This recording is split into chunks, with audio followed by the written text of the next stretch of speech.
Greetings everybody and welcome. I'm wanting to do a video right now on the Oculus Rift DK2 for Garry's mod, but I must have a confession. What you're seeing right now is not Garry's mod. It is not even a Half-Life 2 game. And so I guess I have some explaining to do before I get into that. Specifically, the reason why is because, yes, I was able to get Garry's mod 2 to work on, Garry's mod to work on the DK2 with some caveats. However, when I attempted to record it, all of my video was completely corrupted, the worst thing ever. So I'm probably not going to be able to do a video on that, and I'm kind of sad about it because I would like to prove to you all that what I am talking about is in fact the truth, but I guess you would probably have to find out for yourself. There are some huge caveats, and that's one of the reasons I'm doing this video also, is because I want you guys to be well aware of what you're getting into if you do what I did to get Garry's mod to work on the Oculus Rift Dev Kit 2. First off, a lot of people have been watching my original DK1 video of the Oculus Rift. Far as I know, that still works. You shouldn't have any problems if you have a DK1. If you have a DK2, however, that will not work at all. The reason why is because the DK1 and the DK2 are completely incompatible as far as games. Actually, that's not true. The DK2 is just not reverse compatible. I think new games still work on the DK1, though. Not positive. I haven't tried it, but I think that's the case.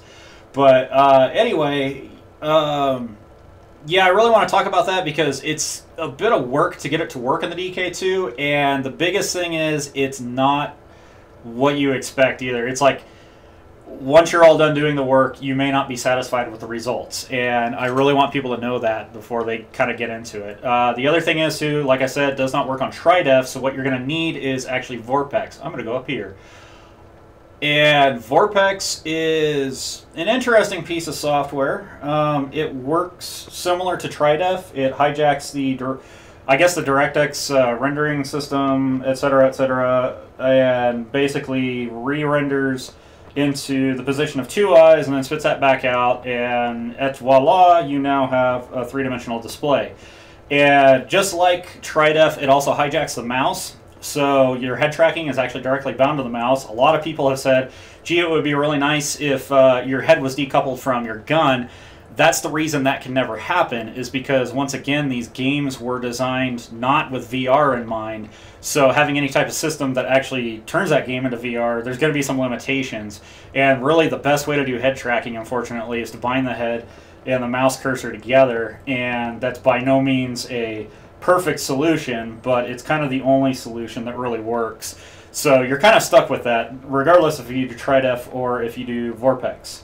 But yeah, I want to talk a bit about VorpX and my experiences with it. And I feel like I'm a little out of my element on this too.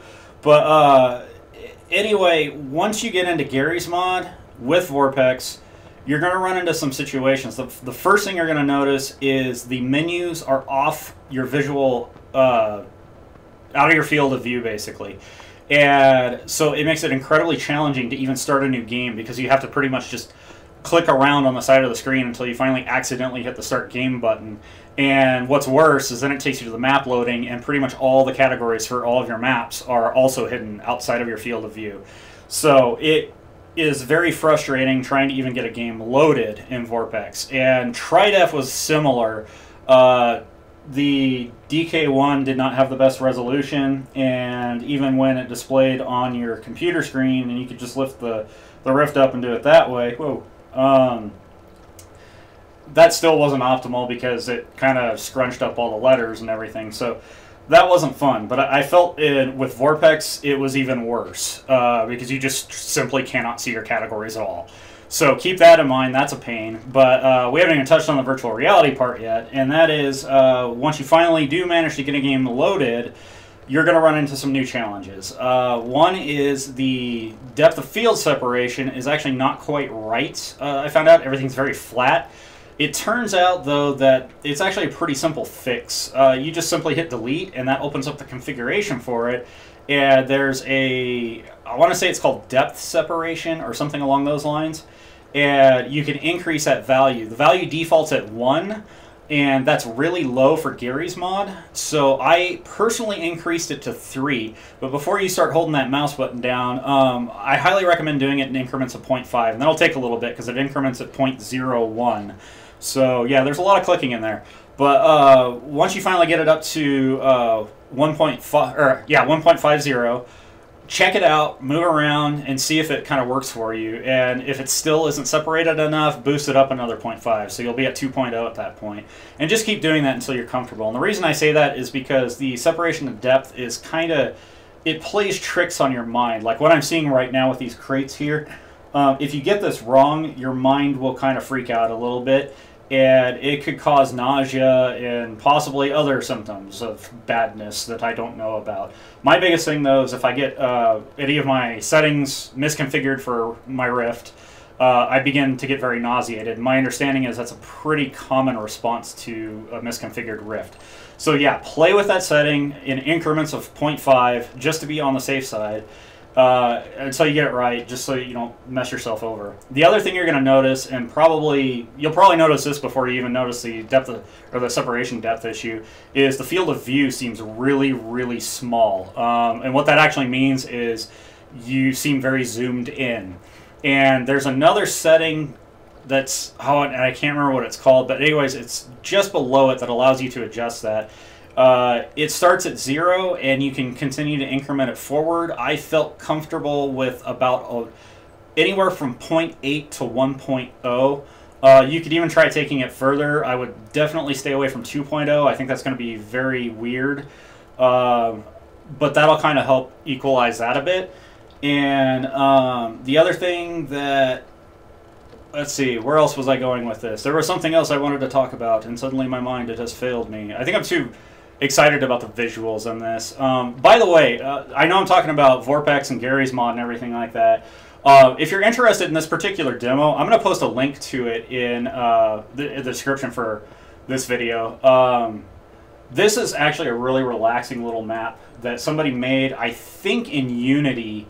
I could be wrong on that. It's really nice, and it's completely 100% DK2 native. So if you're watching my Garry's mod video just because you're looking for something to do with your new DK2, since there aren't a lot of demos and a lot of the converters haven't upgraded to the DK2 yet, then yeah, I'll give you a link to this and you guys can walk around in it. It's actually really cool. There's also a radio you can turn on and off, but I don't want to turn it on because it starts playing music, and yeah, we don't need that right now. So anyway, yeah, enough about that though. Back to the whole VorpX thing. If I were to kind of do a compare and contrast between VorpX and TriDef, I would still probably prefer TriDef over VorpX. I just felt like ultimately it was a little bit more solid. VorpX feels, I think it's a newer software that's pulling this kind of, taking traditional games and turning them into VR experiences. And because of that, it's going to have some bugs in it, and it feels less polished than TriDef. I really liked how TriDef felt. It could just be personal experience too, because they do work a little bit differently. It just seemed like there were some screen artifacts that I dealt with VorpX. I will say though, TriDef had this super fast 3D separation emulator built into it, and it was really awesome. I played most of my games off of that, but one of the issues was you get this little bit of like if I were looking at this right now, there'd be a sort of, best way I could describe it is invisible predator halo around this cylinder right here. And the reason why is because it actually didn't have the background data, so it would try to figure it out. And it was pretty good at it, but the human brain is difficult to trick. So, you know, your mind's still kind of, if you were moving fast or got too close to something with a huge separation of distance between you and your object, it would stand out quite a bit, and so that was a little frustrating. And I have noticed that VorpX, I think, does a full double render, and it does it pretty quickly. I'm impressed with it, of your scene. And because of that, you don't end up with those artifacts, which is really nice. But I did notice there were some texturing artifacts, and there's some things with the input that I wasn't too thrilled with. One of them was in Garry's mod and HL2. Basically, I think all VorpX programs did this, or whenever you emulate it on VorpX, if you hit Shift Space, it resets your Rift view. So it would be like, I don't know if I have the button on here, but anyways, you'd be looking like this, and then all of a sudden, boop, you'd be over here because it reset the calibration of the headset, which was kind of a nice feature, but the problem was that they chose shift space. And if you play Garry's mod or a lot of HL2 games, you'll quickly realize that if you're trying to do a sprint jump, you're going to be resetting your head tracking, and that's a really bad time, being in the middle of the air, to have to reset your head tracking. So that might be configurable. I hope it is. I just got VorpX, and so I haven't really explored all the different settings, but I just want you guys to keep that in mind.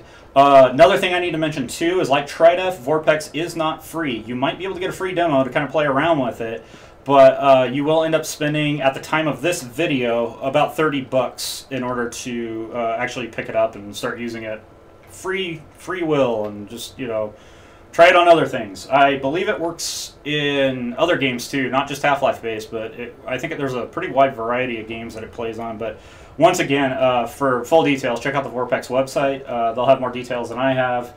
I just got it, so, you know, I'm still kind of new with it. Yeah, the one thing I also like about VorpX over TriDef, though, is the configuration system. I don't like the fact that it's delete, because there are a lot of games that use delete for things. Specifically, I think a lot of space simulators and flight simulators tend to use delete for stuff.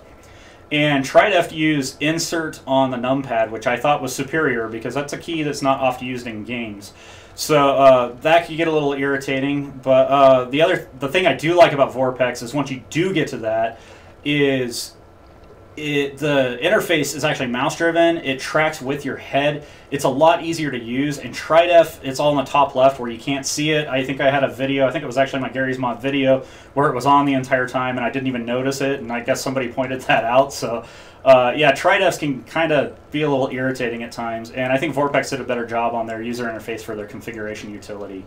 Now, my biggest gripe with VorpX is that the way you have to purchase it is a little weird, and I could go on a huge tirade over this. I'm going to keep it simple, but basically what I ended up having to do was, I went to their website, I said I wanted to purchase, I used PayPal and got it, and then I thought I'd be ready to go at that point.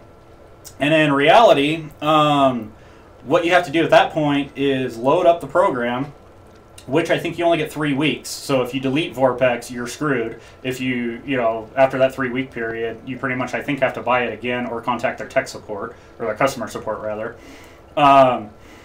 And so, yeah, then you have to email them with a code that gets provided by VorpX, and then you have to wait for an email to come back with your, like, another key code to actually activate it. And I thought that was kind of ridiculous. It seemed like a lot of work, and I think it's automated, but if it's not, then, you know, they say it can take up to 48 hours to get your key, which, it's like, you know, I just bought this thing. I don't want to have to wait 2 days for it. It's not like I'm waiting for it in the mail or something.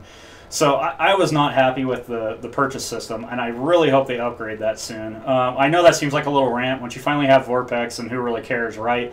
But it just seemed like a bit of a put-off to have to wait for that, because I was really excited to start trying to get Garry's Mod to work again.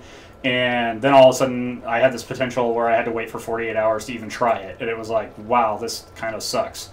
So I don't remember TriDef, like what I had to go through for purchasing it, but I don't recall it being that weird. It seemed like once I got TriDef, it was good to go, and I could just start playing with it immediately. I think they also had an accessible demo that you could play with for a little bit, so it just seemed like a lot better a payment processing system. So yeah, TriDef definitely wins there, but once you finally get VorpX, though, it might be worth doing. I feel like it's still really young of software, and I really can't stress enough the warnings of motion sickness and pre-configuration issues you may run into. It takes a little bit to configure things for VorpX, and if you don't have them configured quite right, you're going to get nauseated, you're going to have a bad experience with your program. The same could actually be said about TriDef, but I felt once you finally got TriDef down a bit, it configured more easily, and I seem to not get the nausea that I got with VorpX initially. So yeah, you're going to put a little bit more of an investment, I think, into the time of getting your game working in VorpX. It's not going to be 100% perfect, but nothing is unless it's natively designed like this is for the Rift. So what it comes down to is that was my user experience with it. That's what I dealt with. That's how I got Garry's mod to work. If you feel that going through all that trouble is okay for you, then I suggest giving VorpX a shot. If that sounds daunting at all, or if you feel like you get too nauseated in virtual reality experiences if it's not a natively built VR experience for the Rift, I would consider waiting off on it until something happens. Hopefully either the Garry's mod team finally gets true VR support in, or TriDef upgrades to the DK2, or VorpX just makes a much more easier experience, maybe a profile for Garry's mod or something like that, where it just works out of the box. So that's basically where I wanted to go with that. Oh yeah, one other thing I did want to address is I do have a lot of people saying to me on my original video, hey, why don't you just do the Dash VR option and for Garry's mod? And the reason I don't do that is because it doesn't work. If you ever try it out, it usually, from my experience anyway, it always goes to the loading screen, gets partway through, and then Garry's mod crashes. And every time somebody says, hey, use the Dash VR mode, I instinctively fly off to Garry's mod, type it in to see if something's changed, and then immediately get disappointed as it crashes to desktop. So that hasn't worked for over a year, and I'm starting to lose faith that it will ever work. So, I mean, I'm going to keep trying, and I'll let you guys know if I ever get it to work, but as of this video, I'm pretty sure the Dash VR mode still does not work. So, and again, if there are any other changes or new technologies or new ways to get Garry's mod to work on a DK2, I will definitely post, because Garry's mod is one of my favorite games to play around in as a sandbox, and I love the fact that you can potentially have it in true virtual reality. It's just an amazing experience. So, yeah, I'll definitely keep you guys up to date with a brand new video as soon as headway has been made to getting a good VR experience in Garry's mod 2. Other than that, I think I'm done here. I know this has been a big, long rant. If you guys stuck with it to the end, you guys are awesome, and I thank you for that. And stick around, because I have some other videos coming up if I can get Premiere to stop crashing on me. And I'll be posting those pretty quickly. So once again, I want to thank you guys for watching, and I'll see you guys in the next video. Have fun!